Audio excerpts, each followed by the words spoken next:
दिख रहा सबको?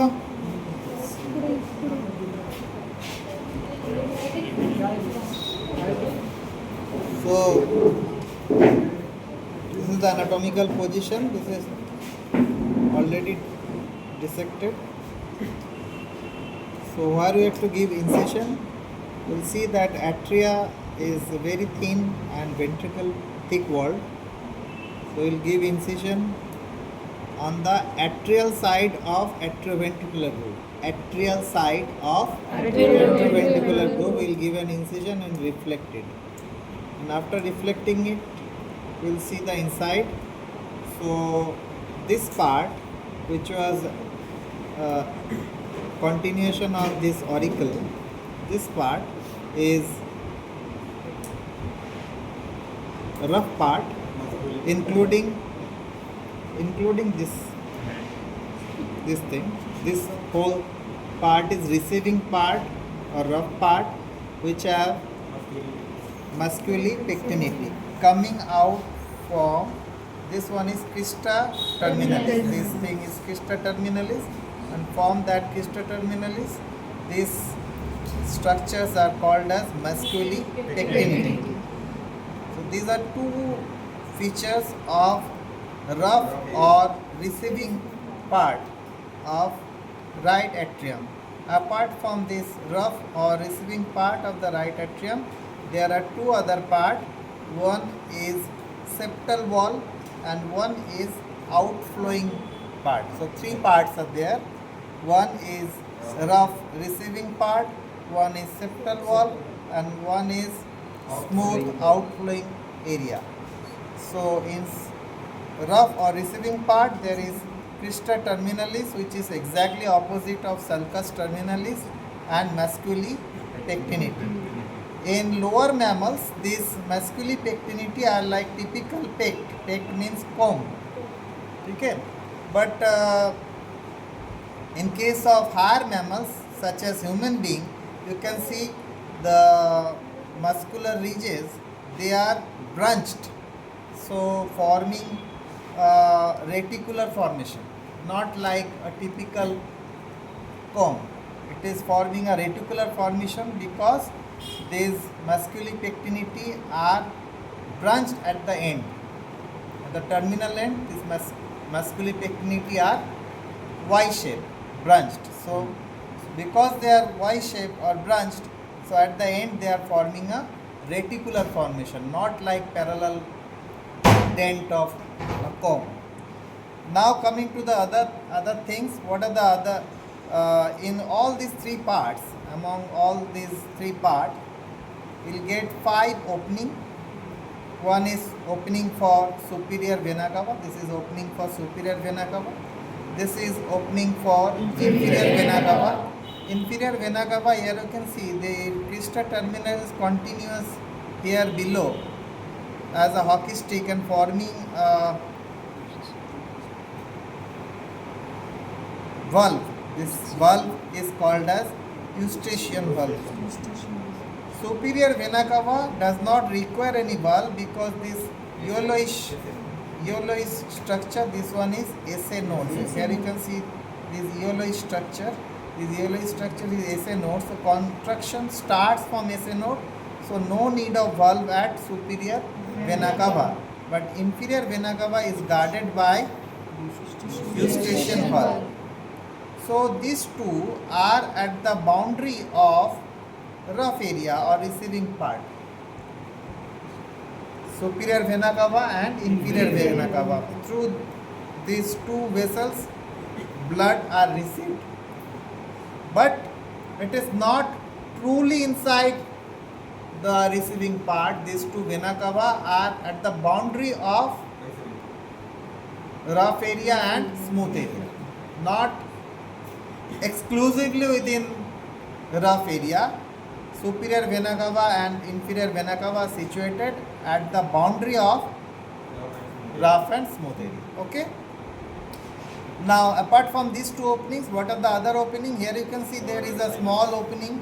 This is opening for coronary sinus, which is guarded by a valve This opening of coronary sinus is guarded by a valve that is called as Tiversion valve. Now, here you can see, if you see closely, here you can see some small openings are there. These small openings are called as foramina venerum minimum for veni cordi minimi. So, foramina venerum minimum for veni cordi minimi. So, this is also receiving blood from septal wall. Coronary sinus through it, right atrium receives blood of coronary circulation. Foramina venerum minimum receiving blood from septal wall of veni cordi minimi. So superior vena cava also receiving for upper half of the body, inferior vena cava receiving for lower half of the body, coronary sinus receiving from coronary circulation of heart, and foramina venerum minimum receiving blood from veni cordi minimi of septal wall. So 4 of these are receiving. Now coming to the outflowing part, this is right atrioventricular opening. This one is right atrioventricular opening guarded by tricuspid valve. This one is tricuspid valve having 3 cusps, anterior, posterior and septal. This is anterior cusp, this is posterior cusp and this is septal cusp. If we see from this side, we can see these cusps are attached by chordae tendineae, anterior papillary muscle, posterior papillary muscle and septal papillary muscle, pulling these 3 cusps below. Okay, so this is tricuspid, guarded by tricuspid valve. So we have seen 5 opening. What are the 5 opening? Superior vena cava, inferior vena cava, opening for coronary sinus, then veni cordi minimi and the atrioventricular opening, that is now valve, only 3 valve: Eustachian valve, Tiversion valve and tricuspid valve. No valve for superior vena cava and no valve for veni cordi, foramina venerum minimum. For these 2 there is no valve. So 5 opening, 3 valve. Now coming to some special area. First of all, this yellowish part is SA node. Now this yellowish part is triangle of Koch, and this is fossa ovalis. This fossa ovalis is the partition between right atrium and left atrium. This is fossa ovalis. So 3 special area are there: area for SA node, area for AV node, that is triangle of Koch, and fossa ovalis. Now coming to the muscular ridges, 3 special area you have seen, muscular ridges. Here you can see this is the beginning of aorta, that is ascending aorta. Now at just at the beginning point of ascending aorta, here there is a elevation which is horn shape, that is called as torus aorticus. So this is a muscular ridge.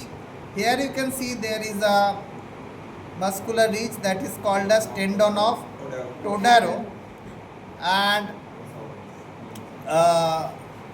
just above the fossa ovalis there is a inverted U-shaped muscular ridge that is called as limbus fossa ovalis. So 3 muscular ridges. So 5 opening. First of all, 3 areas. Then if you exclude the Quista terminalis and musculi pectinati, the rest of the part there are 5 opening, 3 valve, 3 special area and 3 muscular ridges. These are the features you have to show during DOPS of heart. External interior of right atrium. देखो तेरे पास